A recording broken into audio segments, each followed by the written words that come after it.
വെച്ചുമ്പാ. ഓ എന്നാ ഇത് വെച്ചോ. വീട്ടിൽ പിള്ളേരുടെ കൂടെ 2 ദിവസം അടിച്ച് പൊളിച്ചു വന്നാ മതി.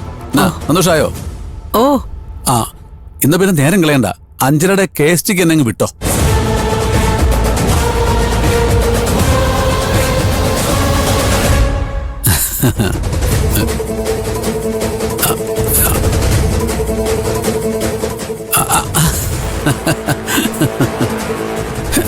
എന്നാ മോളെ വല്ലതും വേണമായിരുന്നോ?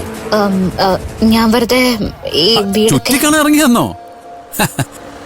അതിനി സമയം കിടക്കല്ലേ. മോളിനി ഇവിടെ എന്നതൊക്കെ കാണാൻ കിടക്കുന്നു. ആ മോള് ചിന്നമ്മയെ പരിചയപ്പെട്ടായിരുന്നോ? ഉയ്യോ വലിയ ദുശാട്ടക്കാരിയാ. ഒരു കാര്യം മനസ്സിൽ കണ്ട അതപ്പ സാധിക്കണം.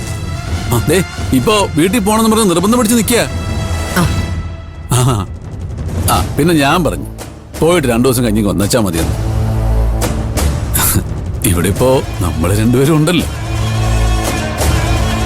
എന്നാ പിന്നെ ഞാനങ്ങോട്ട്. ഓ ചിന്നമ്മ വിട്ടു വന്നാ ശരി മുതലാളി. വാ മോള് വാ വാ.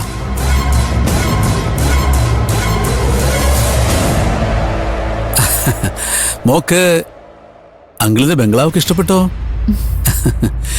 അപ്പനപ്പൂപ്പന്മാരായിട്ട് ഞങ്ങള് കാശുകാരാ. പണ്ട് മഹാരാജാവിന്റെ ഖജനാവിലേക്ക് വായ്പ കൊടുത്തുകൊണ്ടെന്ന് എന്റെ അപ്പൂപ്പന്റെ അച്ഛനായിരുന്നു, രാമകൃഷ്ണൻ നമ്പിടി. ഹൈറേഞ്ചും വയനാടും മുഴുവൻ അന്ന് പുള്ളിയുടെ കസ്റ്റഡിയിലായിരുന്നു. അതൊക്കെ ഒരു കാലം. പിന്നെ ടിപ്പുവിന്റെ പടയോട്ടത്തിന് കുതിരകളെ സപ്ലൈ ചെയ്തോണ്ടിരുന്നതും അപ്പൂപ്പൻ. ഒളിങ്ങൊന്നേ വന്നേ വന്നേ. അതൊന്നും പറഞ്ഞാൽ പറ്റത്തില്ല. നാളെ രജിസ്ട്രേഷൻ നടന്നിരിക്കണം. നാളെ